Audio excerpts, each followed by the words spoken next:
हरे Krishna everybody. Today discuss Ajamil story.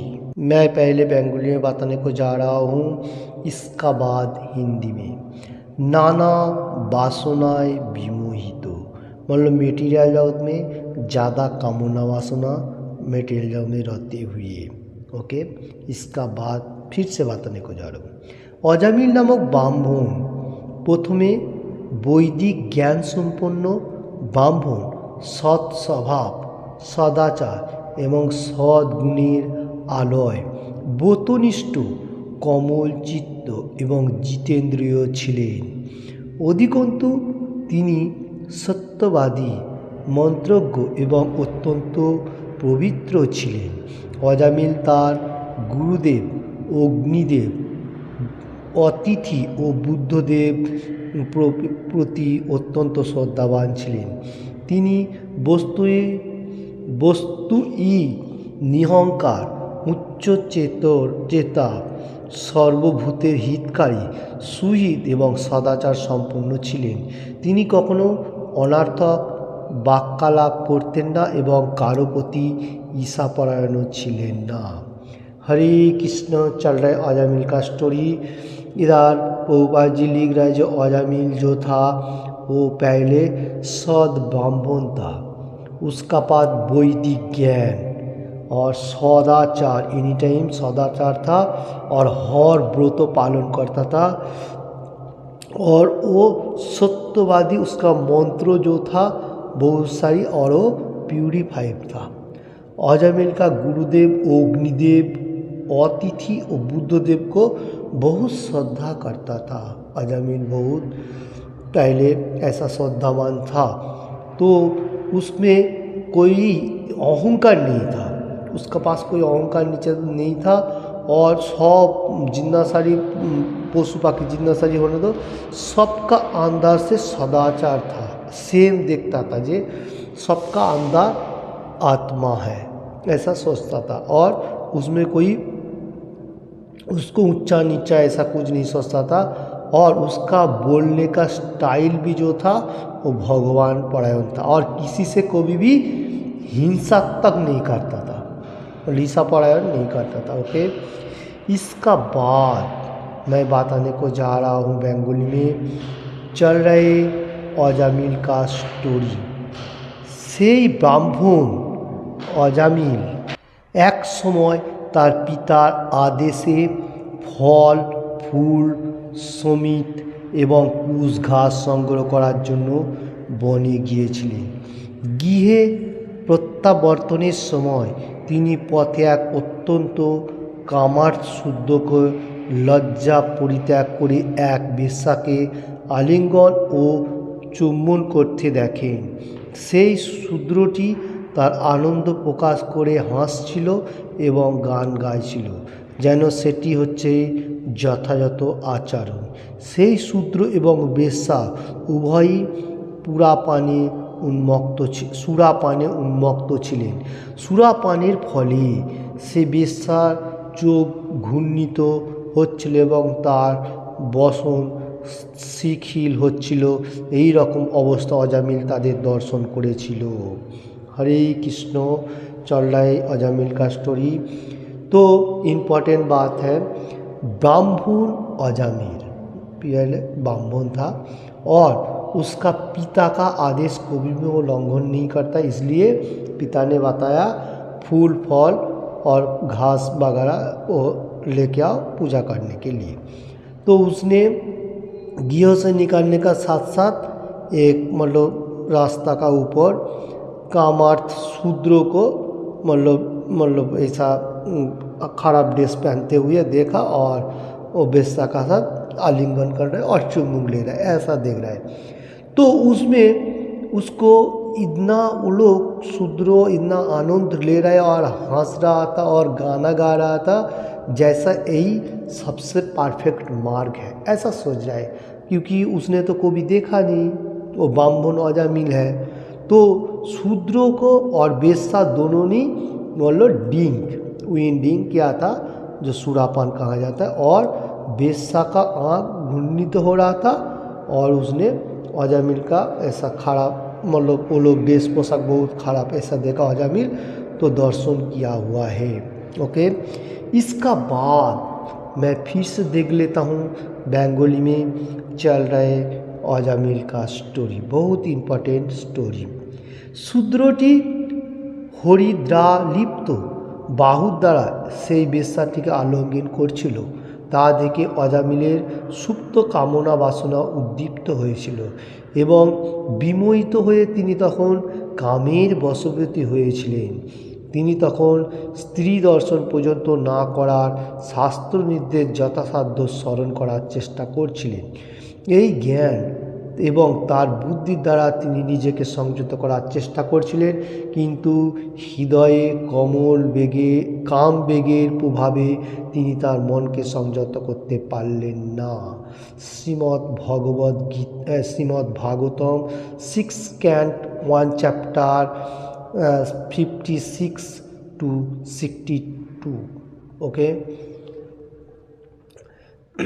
हरे कृष्ण। इधर बताने को जा रहा हूँ, जो अजामिल जो था वो वेश्या को देखा आलिंगन करते हुए और अजामिल का काम वासना उद्दीप्त होने लगा और मोहित होने का साथ साथ वो वशवर्ती होगा और स्त्री दर्शन पर्यंत जो शास्त्रों के निर्देश स्मरण था वो भूल रहा है और ज्ञान बुद्धि उसको सब कुछ मतलब ध्वंस होने लगा। ये बात बताने को जा रहे हैं। और हृदय में उसका काम का जो वेग मन को संयत करते मतलब करने के लिए प्रयास करने का साथ साथ मन को संयत नहीं कर पाया, क्योंकि मेटीरियल जगत में ऐसा कामना वासना बहुत पावरफुल है, इसलिए उसको इतना वेग कंट्रोल नहीं कर सका। ये बात बताने को जा रहे हैं। Shrimad Bhagavat 6 canto 1 chapter 56 to 62, इसका अंदर इस श्लोक में इसका विवरण बहुत सारी दिया गया। ओके, हरे कृष्ण। चल रहे अजामिल का स्टोरी। इसका बाद मैं बताने को जा रहा हूँ ब्राह्मण सूचित गुणावली। ब्राह्मण जो है उसका क्या क्या गुण है वो बताने को जा रहा हूँ अजामिल का स्टोरी का ऊपर। मैं पहले बंगाली में बताऊँगा, उसका बाद हिंदी में। যমদূতেরা পাপ এবং পুণ্যের স্বরূপ বিশ্লেষণ করে বোঝাচ্ছেন কীভাবে জীব জড়জগতের বন্ধনে আবদ্ধ হয়। অজামিলের ইতিহাস বর্ণনা করে যমদূতেরা বিশ্লেষণ করছেন কীভাবে প্রথম তিনি বৈদিক শাস্ত্রজ্ঞান সম্পূর্ণ ছিলেন, তিনি সদাচার সম্পূর্ণ সূচি এবং সকলের প্রতি দয়ালু ছিলেন। প্রকৃতপক্ষে সমস্ত সদ্গুণই তার মধ্যে ছিল, অর্থাৎ তিনি ছিলেন একজন আদর্শ ব্রাহ্মণ। ব্রাহ্মণ সর্বতয়ে পুণ্যবান, তিনি সমস্ত বিধি নিষেধ পালন করেন এবং তার মধ্যে সমস্ত सद्गुण विराज करे। हरे कृष्ण। चल रहे अजामिल का स्टोरी। इसका बाद मैं हिंदी में बताने को जा रहा हूँ। जितना सारी जमदूत व्यक्ति था वो लोग पाप पुण्य का विश्लेषण कैसे जीव वो जड़ जगत आबद्ध हुए पड़े उसका इतिहास अजामिल का वर्णन कर रहे। जमदूतेरा विश्लेषण कर रहे वैदिक शास्त्रों संपूर्ण। ओके, इसका बाद मैं फिर से बता रहा हूँ। अजामिल जो था वो सदाचार संपूर्ण था और सूची भी था, बहुत कृपालु भी था, दया भी था। वो परफेक्ट ब्राह्मण था, सदाचार ब्राह्मण और आदर्श ब्राह्मण होने का नाते। और अजामिल सर्वोत्तभावे पूर्ण भी था और पूर्णवान भी था। उसने हर विधि निषेध पालन करता था और सद्गुण विराजमान था। ये बताने को जा रहे प्रभुपाद जी लिख रहे। इसका बाद मैं फिर से बंगाली में देख लेता हूँ। चल रहे अजामिल का स्टोरी। একজন আদর্শ ব্রহ্মচারী রূপে অজামিল ব্রহ্মচর্যের সমস্ত বিধি নিষেধগুলি পালন করেছিলেন এবং তিনি ছিলেন কোমল হৃদয়, সত্যবাদী, সূচি এবং পবিত্র।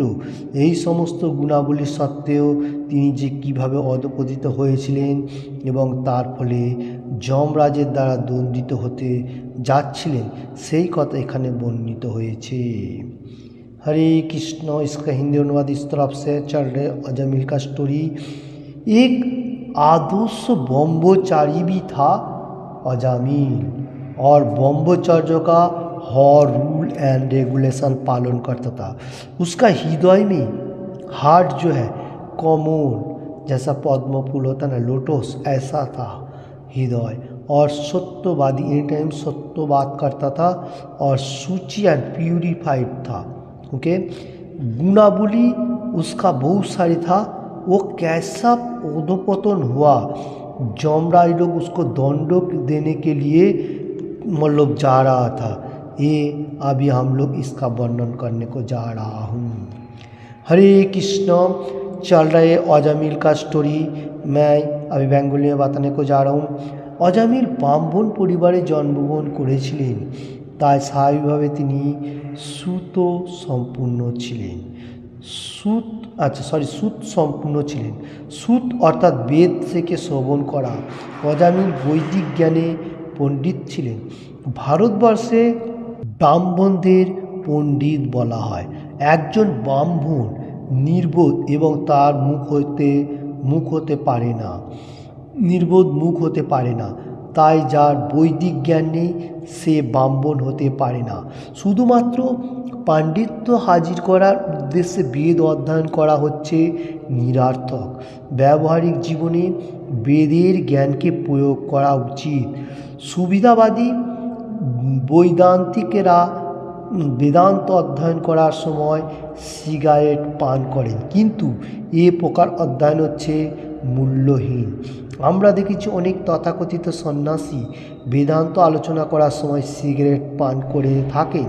অজামিল সেই রকম ছিলেন না।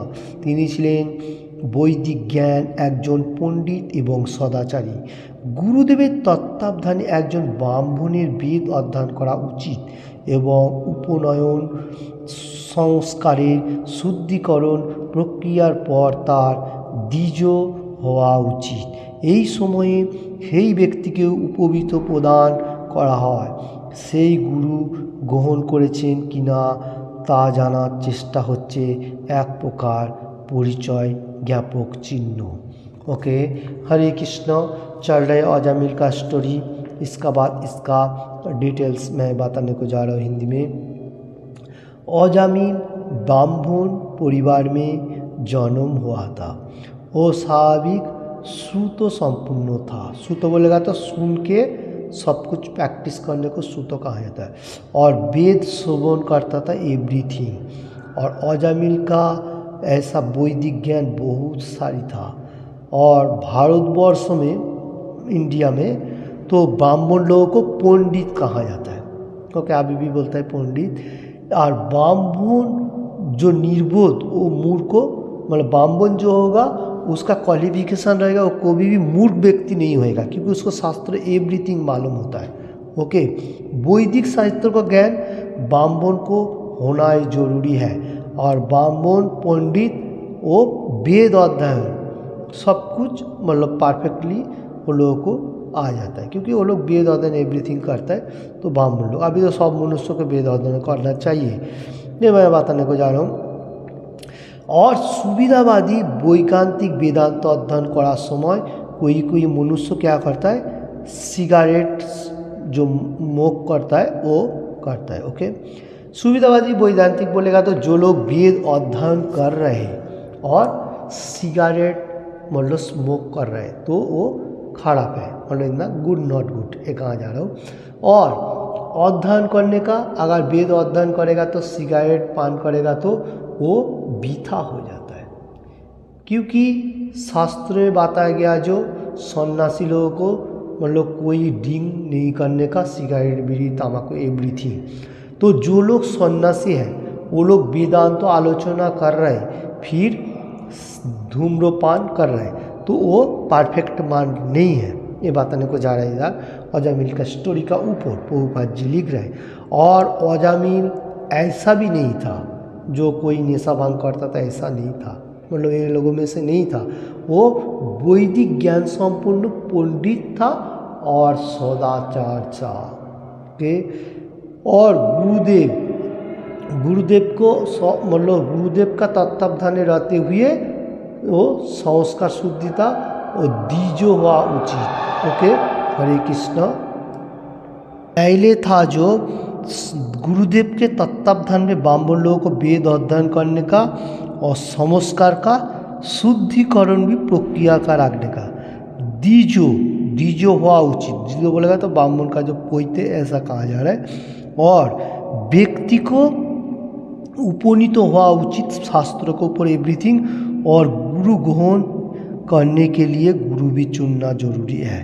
ये सब मतलब वो लोगों को सिंबल होता है जो ब्राह्मण लोग होता था उसका बारे में। ओके, हरे कृष्ण। इसका बाद मैं फिर से बंगाली में देख लेता हूँ। चल रहे अजामिल का स्टोरी। যারা দ্বিজ নয় তারা বেদ উপলব্ধি করার অযোগ্য। এমন নয় যে অল্প সংস্কৃত জানলে কেউ বৈদিক জ্ঞানে দক্ষ হতে পারে।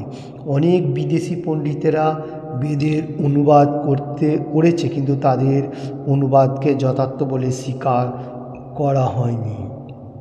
কেননা বেদ অধ্যয়নকারীর দ্বিজ হওয়া উচিত। যখন কোনো ব্যক্তি সত্যবাদী হন, ইন্দ্রিয় এবং মনকে নিয়ন্ত্রণ করতে সক্ষম হন, সূচি, সরল, সহিংসু, জ্ঞানবান এবং জ্ঞানের ব্যবহারিক প্রয়োগ করতে সক্ষম হন, এবং যখন ভগবান শ্রীকৃষ্ণের প্রতি পূর্ণ বিশ্বাসপরায়ণ হন, তখন তাকে দ্বিজ বলা হয়।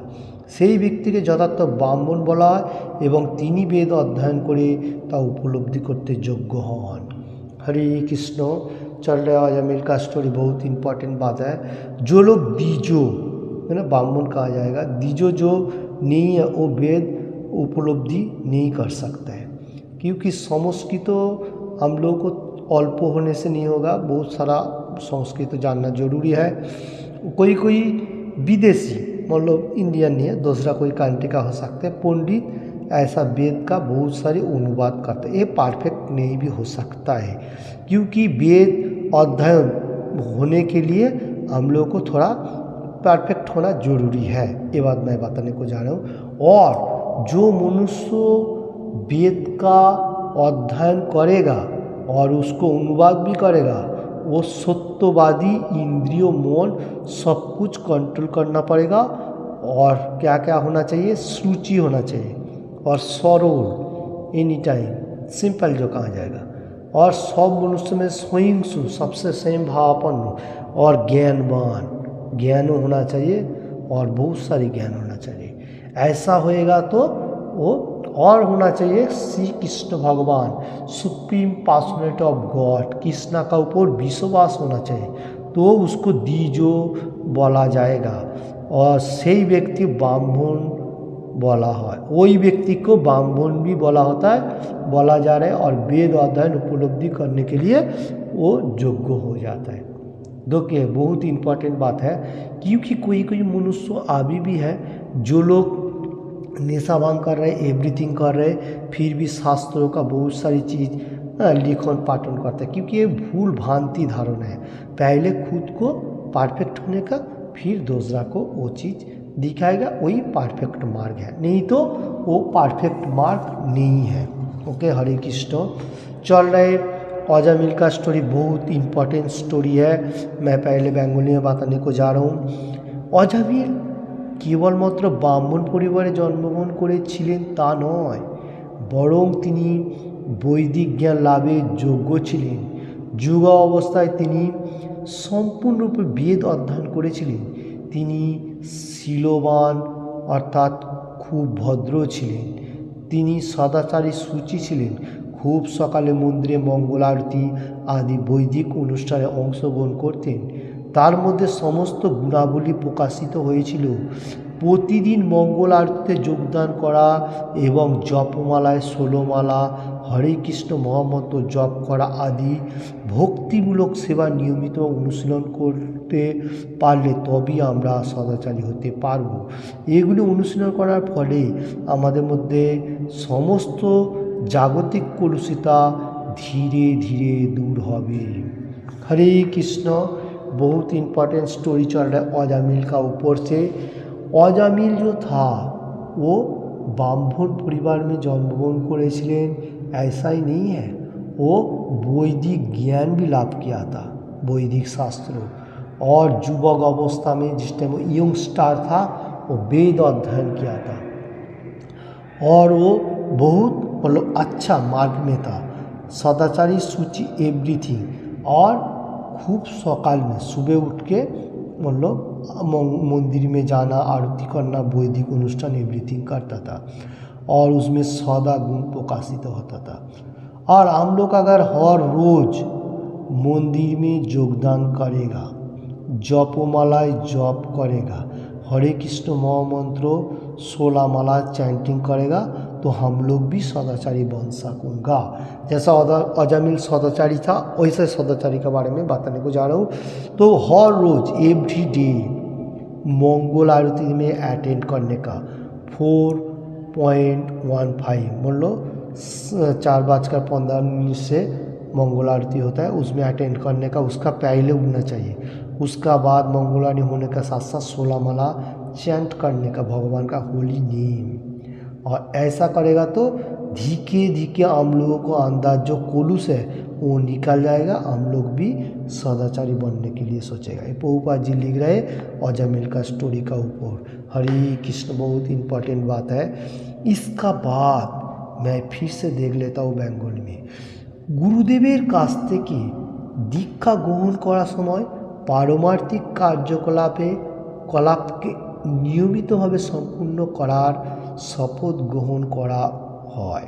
এমনকি বৃন্দাবনে স্বর গোস্বামীরা যারা মুক্ত পুরুষ ছিলেন তারাও নিয়মিতভাবে প্রতিদিন সংখ্যাপূর্বক হরে কৃষ্ণ মহামন্ত্র জপ করতেন এবং ভগবানের বিগ্রহ ও ভক্তগণকে প্রণাম নিবেদন করতেন। রঘুনাথ দাস গোস্বামী প্রতিদিন কয়েকবার দণ্ডবত প্রণাম করতেন। এই কার্যকলাপগুলি ইঙ্গিত করে যে গোস্বামীরা দৃঢ়ব্রত ছিলেন। দৃঢ়তার সঙ্গে তপস্যা এবং কৃচ্ছ সাধনে অনুশীলন না করলে ভগবানের সমীপর্বিত হওয়া যায় না। যিনি যথার্থ পারমার্থিক উন্নতি লাভ করতে আগ্রহী তার অবশ্যই এই সমস্ত বিধি নিষেধগুলি পালন করা উচিত। हरे कृष्ण, बहुत इम्पॉर्टेंट बात है चल रहे अजामिल का स्टोरी का ऊपर। गुरुदेव जो दीक्षा देता है उसका कार्यकलाप जो है वो जैसा बताएगा पारमार्थिक के लिए हम लोगों को उसमें शपथ लेना पड़ेगा। गुरु का पास सरेंडर करते हुए हम लोग को शपथ लेना पड़ेगा। ऐसा एग्जाम्पल दे रहे हैं प्रभुपाद जी। वृंदावन में सरोज गोस्वामी जो लोग था वो लोग भी हर रोज हरे कृष्ण महामंत्र जप करता था और भगवान का विग्रह का भी और भक्त लोगों का प्रणाम करता था। ऐसे एग्जाम्पल दे रहा है रघुनाथ दास गोस्वामी। एवरी डे वो एनी टाइम दंडवत प्रणाम करता था और इसमें हम लोग को इंगित करता है क्योंकि गोस्वामी लोग दृढ़ प्रतिज्ञा था और दृढ़ विश्वास और तपस्या में किच्छ साधन था। और इसमें हम लोगों को भी वही मालूम होना चाहिए क्योंकि पारमार्थिक जो मतलब आध्यात्मिक ज्ञान लेने के लिए हम लोग को थोड़ा सा प्रयास करना पड़ेगा। तो हम लोग धीरे धीरे अगर वैसा करते जाएगा सरोज गोस्वामी बा प्रभुपाद जी बा और कोई गुरुजन लोगों का पाद पद्म मतलब स्मरण करते हुए करेगा तो हम लोग को धीरे धीरे उन्नत मार्गे होएगा। तो हम लोग बहुत सारी विधि निषेधगुली पालन करने के लिए हम लोग को प्रयास होएगा। तो हम लोग धीरे धीरे कर सकेगा, सबसे अच्छा होगा, एक चांस में नहीं होगा। ओके, हरे कृष्णा। इसका बाद मैं फिर से बेंगोली में देख लेता हूँ। चल रहे अजामिल का स्टोरी बहुत इम्पोर्टेंट स्टोरी है। अजामिलेर समस्त ব্রাহ্মণোচিত গুণাবলী ছিল এবং গায়ত্রী আদি আবশ্যকীয় মন্ত্রগুলি জানা ছিল। তিনি গুরুদেবের সেবা করেছিলেন, এটাই হচ্ছে একজন ব্রাহ্মণের প্রথম যোগ্যতা। বৈদিক যুগে উচ্চ বংশের প্রতিটি পরিবার স্নান করে সকালে অগ্নিহোত্র যজ্ঞ করতেন এবং বৈদিক মন্ত্র উচ্চারণ করতেন। যজ্ঞাগ্নি নিয়ন্ত্রণ প্রজ্বলিত থাকত। তারা অগ্নি, গুরু এবং পরে পরিবারের সমস্ত বয়োজ্যেষ্ঠ ব্যক্তিদের উদ্দেশ্যে আহুতি প্রদান করতেন। এইভাবে তারা প্রতিদিন পিতা মাতা এবং গুরুদেবকে সম্মান প্রদর্শন করতেন। বর্তমানে এসব কিছুই হচ্ছে না, কিন্তু বৈদিক প্রথাগুলিও ছিল দিনের প্রথম কর্তব্য কর্ম। हरे कृष्ण। चल रहे अजामिल का स्टोरी, बहुत इंटरेस्टिंग स्टोरी। अजामिल जो था वो ब्राह्मणों सूचित गुणावली था और गायत्री मंत्र आदि सब कुछ उसको मतलब मालूम होता था, वो करता भी था और गुरुदेव का सेवा करता था। और एक ब्राह्मण होने का योग्य में ऐसा और इंडिया में जो लोग ब्राह्मण था पहला युग में, तो वो लोग पहला सुबह उठ के अग्निहोत्र नामक यज्ञ करता था और वैदिक मंत्र उच्चारण करता था। पहला दिन में करता था, अभी का दिन में ब्राह्मण लोग इतना नहीं कर रहे, करना तो जरूरी है। और अग्निहोत्र अग्नि गुरु परिवार को वयोज्येष्ठ व्यक्ति को आहुति प्रदान करता था ऐसा, और हर रोज पिता माता गुरुदेव को सम्मान प्रदर्शन करता था। पिता माता का भी करता था और गुरुदेव जो होगा उसका भी करता था। सभी पिता माता गुरुदेव को सम्मान बहुत अच्छा तरफ से रखता था, ऐसा बताने को जा रहा है। और वर्तमान में अभी ऐसा पता धीरे धीरे मतलब चला जा रहा है। मतलब मनुष्य सोच रहा है कि मैं अच्छा बनते चले, एक्चुअली अच्छा नहीं है, क्योंकि भक्ति मार्ग में रहते हुए हम लोगों को कोई कर्तव्य भी होता है। जैसा वयोज्येष्ठ व्यक्ति रहेगा उसको सम्मान करना हम लोग को जरूरी है, ये हम लोग को शास्त्रों का प्रथा है। पिता माता को देखना, गुरुदेव को देखना, बा कोई वयोज्येष्ठ व्यक्ति होएगा उसको सुबह उठ के हरे कृष्ण महामंत्र बताना, ये हम लोग को कर्म है। ओके, तो चल रहे अजामिल का स्टोरी, इसका बाद मैं फिर से बेंगली में देख लेता हूँ। বয়োজ্যেষ্ঠ ব্যক্তিদের কিভাবে সম্মান প্রদর্শন করতে হয়। যুধিষ্ঠির মহারাজ হচ্ছেন তার এক সুন্দর দৃষ্টান্ত। কুরুক্ষেত্র যুদ্ধের পরে যুধিষ্ঠির মহারাজ এবং তার 4 জন ভাই জ্যেষ্ঠ তাত ধৃতরাষ্ট্রকে নমস্কার করতে প্রতিদিন যেতেন। পাণ্ডবদের বিনাশ করার জন্য ধৃতরাষ্ট্রে অনেক ষড়যন্ত্র করেছিলেন, অবশেষে যুদ্ধ ঘোষণা করেছিলেন। ফলস্বরূপ তার 100 পুত্র মৃত্যুবরণ করেছিল। এমনকি যুদ্ধে পরাস্ত হওয়ার পরেও তার ভাতৃপুত্রদের স্বাগত জানানোর জন্য তিনি অসম্মত হয়েছিলেন। हरे कृष्ण। चल रहे अजामिल का स्टोरी। तो इधर वयोज्येष्ठ को कैसे हम लोग सम्मान करेगा उसका एक एग्जाम्पल प्रभुपाद जी दे रहे। तो युधिष्ठिर महाराज जो था उसका दृष्टांत तो इधर देने को जा रहा हूँ। कुरुक्षेत्र का युद्ध होने का बाद युधिष्ठिर महाराज तार 4 भाई और ज्येष्ठ और धृतराष्ट्र के प्रणाम करने के लिए एवरीडे जेते, मतलब हर रोज प्रणाम करने के लिए धृतराष्ट्र का पास जाता था। वो लोग मतलब 4 भाई 5 मिल के सब जाता था। तो पांडव लोगों को विनाश करने के लिए जो धृतराष्ट्र एनी टाइम षड्यंत्र रचाया था और एंड में युद्ध भी घोषणा कर लिया था, उसका फलाफल भी हो गया। 100 पुत्र उसका मृत्युवरण किया, इसका धृतराष्ट्र का। ये होने का साथ भी वो उसका भातृपुत्र जो है वो स्वागत जानने के लिए असम्मान कर रहा था। फिर भी युधिष्ठिर महाराज वो लोग 4 भाई मिलके एवरीडे उसको प्रणाम करने के लिए नमस्कार करने के लिए जाता था। ओके, हरे कृष्ण। इसका बाद मैं देख लेता हूँ बेंगली में। মহারাজ যুধিষ্ঠিরের প্রতি এটা ছিল এক বড় অপমান।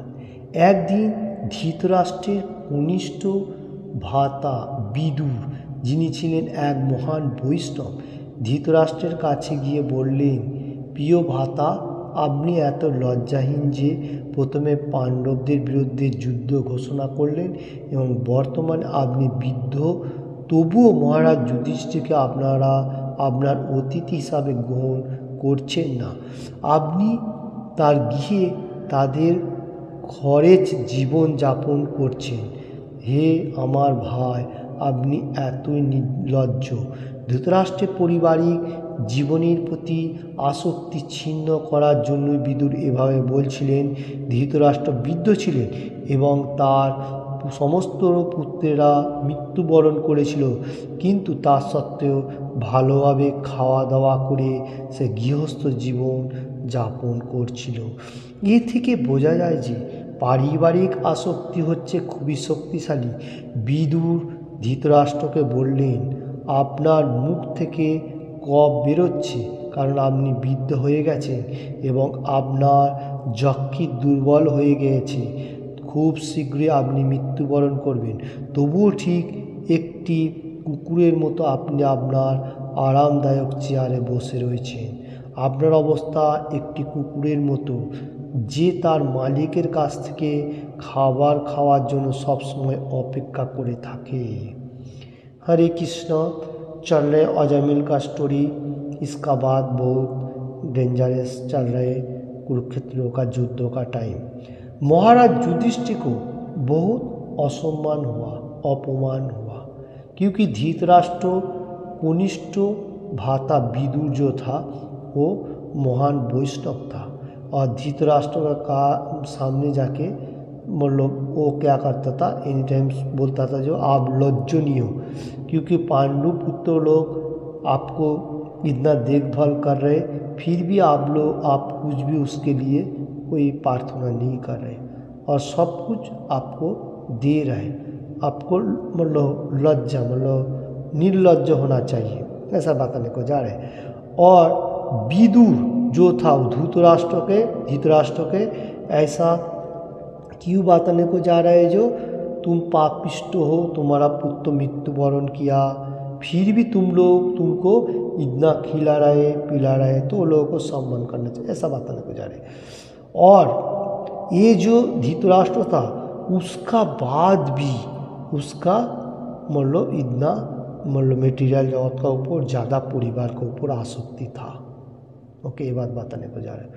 और विदुर जान पूछ के धृतराष्ट्र को ऐसा असम्मानजनित तो कर रहे, क्योंकि वो धृतराष्ट्र का मुख से कफ मतलब खांसी आने का साथ जो निकलता है उसका यकृत भी हो गया था और वो कभी भी मृत्युवरण कर सकता है। फिर भी वो चेयर में बैठ के आरामदायक चेयर में बैठ के एनी टाइम मतलब मटेरियल जगत के लिए सोच रहे और मालिक कब कुछ देगा उसके लिए इंतज़ार में बैठा रहे। ओके, बहुत इम्पोर्टेंट बात है, क्योंकि धृतराष्ट्र का मटेरियल जगत का बहुत आसक्ति था। उसका 100 लड़का मरने का बाद भी पांडव लोगों ने उसको देखभाल करता था। ओके, क्योंकि वो परिवार का आदमी है, वो क्यों छोड़ सकते हैं लोगों को, ऐसा हो रहा है। इसका बाद मैं फिर से बेंगोली में देख लेता हूँ। বিদুরের এই উক্তিটি শ্রবণ করে ধৃতরাষ্ট্রের কঠোর হৃদয় প্রশমিত হলো এবং উত্তরে তিনি বললেন, হ্যাঁ আমার প্রিয় ভ্রাতা বিদুর, দয়া করে আমাকে বলো আমার কি করা উচিত। इसका बाद मैं हिंदी में बताने को जा रहा हूँ। विदुर ने बहुत सारी कटाक्ष किया।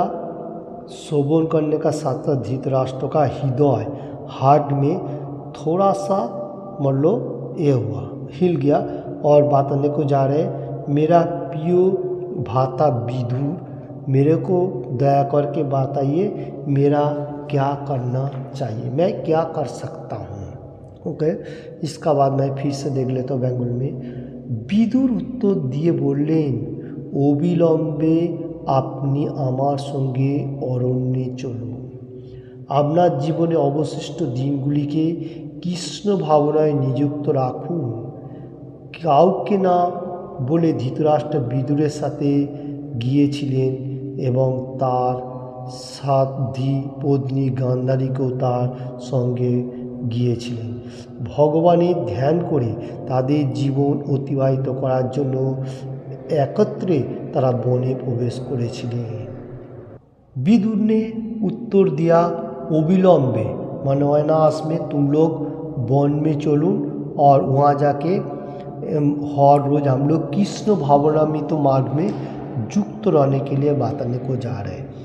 और किसी को बताया नहीं, धृतराष्ट्र विदुर का साथ उसका जो पत्नी गांधारी था उसको लेके भगवान का ध्यान में, supreme personality of God Krishna का ध्यान में जीवन अतिबाहित करने के लिए एकत्र वन में प्रवेश कर लिया। इसका बाद मैं फिर से देख लेता हूँ बेंगली में। যখন মহারাজ যুধিষ্ঠির সকালে প্রণাম নিবেদন করতে আসলেন, তিনি দেখলেন যে তার জ্যেষ্ঠ তাত সেখানে নেই। ধৃতরাষ্ট্র হচ্ছেন এক বৃদ্ধ মানুষ। এই চিন্তা করে তিনি দুশ্চিন্তাগ্রস্ত হলেন। সেই সময় নারদ মুনি আবির্ভূত হয়ে তাকে বললেন, ব্যস্ত হবেন না, আপনার খুলতাত বিদুর ধৃতরাষ্ট্র এবং তার সাধী পত্নী गांधारी নিয়ে বনে গিয়েছেন। हरे कृष्ण। बहुत इम्पोर्टेंट बात है। चल रहे अजामिल का स्टोरी, प्रभुपाद जी लिख रहे हैं जो महाभारत का कहानी का ऊपर। महाराज युधिष्ठिर सकाले प्रणाम निवेदन करने के लिए उसका धृतराष्ट्र के पास जा रहे और देखा जो धृतराष्ट्र नहीं है, तो सोचने लगा विद्ध मतलब मेरा जो ये है धृतराष्ट्र, जो मेरा मतलब बड़ा पिता का बड़ा भाई जो है धृतराष्ट्र, वो विद्ध वो कहाँ चला गया और बहुत दूरग्रस्त होने का पास साथ चिंतन होने लगा। एक टाइम पे नारद मुनि वहाँ आविर्भाव हुआ। बताने को जा रहा है जो आप व्यस्त नहीं होइए, क्योंकि वो विदुर का साथ धृतराष्ट्र और उसका पत्नी गांधारी को लेके वन में गया। इसका बाद मैं फिर से बंगाली में बताने को जा रहा हूँ। चल रहे अजामिल का स्टोरी का ऊपर बहुत डिस्कशन, महाभारत का स्टोरी भी आ रहा है। কিভাবে পরিবারের বয়োজ্যেষ্ঠ ব্যক্তিদের সম্মান প্রদর্শন করতে হয় তা শ্রীমদ্ ভাগবতে এই কাহিনীর মধ্যে বর্ণিত হয়েছে। প্রাতকালীন কর্তব্য সম্পাদন করার পর গুরুদেব এবং পরিবারের বয়োজ্যেষ্ঠ ব্যক্তিদের প্রণাম নিবেদন করা উচিত। অতিথিদের প্রণাম করা উচিত। সাধারণত আমরা জানি যে কোনো অতিথি যখন আমাদের বাড়িতে আসবে এবং সেই জন্য পূর্বেই আমরা প্রস্তুত হয়ে থাকি, কিন্তু কখনো কখনো এমন হয় যে কোনো সূচনা না দিয়ে অতিথি এসে থাকে, কিন্তু তবুও সম্মানের সাথে তার সৎকার করা উচিত। ভোজনের সময় সর্বপ্রথমে পরিবারের মুখ্য বয়োজ্যেষ্ঠ ব্যক্তিদের, পরে শিশুদের এবং পরিবারের অন্যান্য সদস্যদের ভোজন করিয়ে শেষে তার ভোজন করা উচিত। এবং ভোজন করার আগে রাস্তায় দাঁড়িয়ে বলা উচিত, যদি কেউ ক্ষুধার্ত থাকেন দয়া করে আসুন, আমি এখনও ভোজন করিনি, আপনাদের স্বাগত জানাই। অনাহুত ও অপ্রত্যাশিত অতিথিদের উদ্দেশ্যে কিছু খাদ্য অংশ সংগ্রহ করা উচিত। ओके, हरे कृष्ण। चल रहे अजामिल का स्टोरी, उसका ऊपर से वयोज्येष्ठ मनुष्य को कैसे सम्मान करना चाहिए वो प्रभुपाद जी लिख रहे हैं। वयोज्येष्ठ व्यक्ति लोगों को सम्मान प्रदर्शन हर मनुष्य को करना चाहिए। श्रीमद् भागवत में बहुत सारी कहानी है। प्रातःकाल सुबह का टाइम पे गुरुदेव को प्रणाम करना चाहिए। वयोज्येष्ठ व्यक्ति जो लोग रहेगा वो लोगों को भी प्रणाम निवेदन करना चाहिए। और कोई अतिथि आएगा तो उसको भी स्वागत प्रणाम करना चाहिए। ये बताने को जा रहे हैं। कभी कभी ऐसा हो जाता है जो अतिथि रूम पे आने का साथ साथ हम लोगों को उसको एवरीथिंग देखभाल करना चाहिए। कभी भी उसको हट के नहीं बोलना चाहिए कोई चीज़। और कोई अतिथि अगर नहीं बाता के आ गया रूम पे, तो उसके लिए पहले हम लोग को सम्मान होना चाहिए, सत होना चाहिए। और भोजन हम लोग जो मतलब प्रसादम आहार करता हूँ, पहले वयस्क ज्येष्ठ व्यक्ति दे पहले भोजन में देना चाहिए। उसका बाद शिशु लोगों को, उसका बाद दूसरा सदस्य लोगों को, उसका बाद खुद भोजन करेगा और कोई अतिथि अगर क्षुधार्त रहे उसको भोजन करेगा तो सबसे अच्छा है। इसका बाद मैं फिर से बंगाली में देख लेता हूँ। বৈদিক সিদ্ধান্ত এই যে যদি কোনো ক্ষুধার্ত ব্যক্তি এসে বলে মহাশয় আমি ক্ষুধার্ত, তাহলে আপনি নিজে ক্ষুধার্ত থেকে সেই ক্ষুধার্ত অতিথিকে নিজের খাদ্য দেওয়া উচিত। এটি হচ্ছে প্রকৃত গৃহস্থ আশ্রম। আমি দেখেছি কোনো যুবক বিনা অনুমতিতে এমনকি অপরিচিত বৃদ্ধ ব্যক্তিদের সামনে ধূমপান করে না। এভাবে একজন যুবক অতি অপরিচিত বৃদ্ধ মানুষকে সম্মান প্রদর্শন করে। তার পিতা এবং জ্যেষ্ঠ ভ্রাতার কথা আর কি বলার আছে। বৈদিক সমাজে যে কোনো বয়োজ্যেষ্ঠ ব্যক্তির সম্মান প্রদর্শন করা উচিত। এই সিদ্ধান্তগুলি বিধিবদ্ধ নয়, কিন্তু এগুলি হচ্ছে বৈদিক প্রথা। हरे कृष्ण। चल रहे आज अमिल का स्टोरी बहुत इम्पोर्टेंट स्टोरी है। कोई क्षुधार्त व्यक्ति अगर आपका रूम पे आ जाए तो आप उसको क्षुधार्त व्यक्ति को पहले खाना देना जरूरी है। हर वर्ल्ड में इधर भी होने दो, पहले अतिथि को सेवा करना, उसका बाद खुद जितना मिलेगा वो खाने का। ये हम लोगों को नीति है, मतलब शास्त्रों को बताने को जा रहा हूँ। और अनुमति बिना कोई अपरिचित व्यक्ति रहेगा तो अभी भी इंडिया में जो लोग छोटा छोटा लड़का होता है वो लोग धूम्रपान नहीं करता है, उसको सम्मान देने के लिए। और अपना वृद्ध मतलब पिताजी को भी सम्मान करता है, ज्येष्ठ जो भी हो समाज में ऐसा प्रधान है जो अभी भी है। वैदिक समाज ज्येष्ठ व्यक्ति को सम्मान करने के लिए, वैदिक समाज जो है वो ज्येष्ठ व्यक्ति को एनी टाइम सम्मान प्रदान करने का, क्योंकि ये हम लोगों को एक प्रथा है जो वैदिक समाज है, हम लोगों को सबको सम्मान प्रदान करने का। जो ही कोई थोड़ा वयस्क व्यक्ति रहेगा बा कोई मनुष्य ज़्यादा रहेगा वहाँ पर कोई नशा का चीज़ नहीं खाने का, क्योंकि हम लोगों को हट के रहना जरूरी है। क्योंकि नशा का चीज़ ये ऐसा ही नुकसानदायक है, हम लोग को हार्ट का भी नुकसान करता है, लीवर का भी नुकसान करता है, बहुत सारी बीमारी होता है। इसलिए नशा का चीज़ से थोड़ा हट के रहने का। और कोई मनुष्य अगर खूब ज़रूरी हो तो मनुष्य का सामने नहीं लेने का, उस तरह हट के जहाँ पर निर्जन जाएगा होगा, बाथरूम वगैरह एवरीथिंग, वहाँ जाके आप थोड़ा बहुत नशा का चीज़ करेगा वो ठीक है। क्योंकि ये हम लोगों को वैदिक प्रथा है, वैदिक शास्त्र में ऐसा दिया गया जो सब मनुष्यों को सम्मान होना विशेष जरूरी है। हरे कृष्ण। चल रहे आज अमिल का स्टोरी, इसका बाद मैं फिर से देख लेता हूँ बेंगली में। তাই গুরুদেব এবং বয়োজ্যেষ্ঠ ব্যক্তিদের কীভাবে সম্মান প্রদর্শন করতে হয় তা অজামিল যুবক অবস্থায় শিক্ষা লাভ করেছিলেন। এটি হচ্ছে সদাচারীর একটি লক্ষণ। সভ্যতা হচ্ছে আরেকটি লক্ষণ।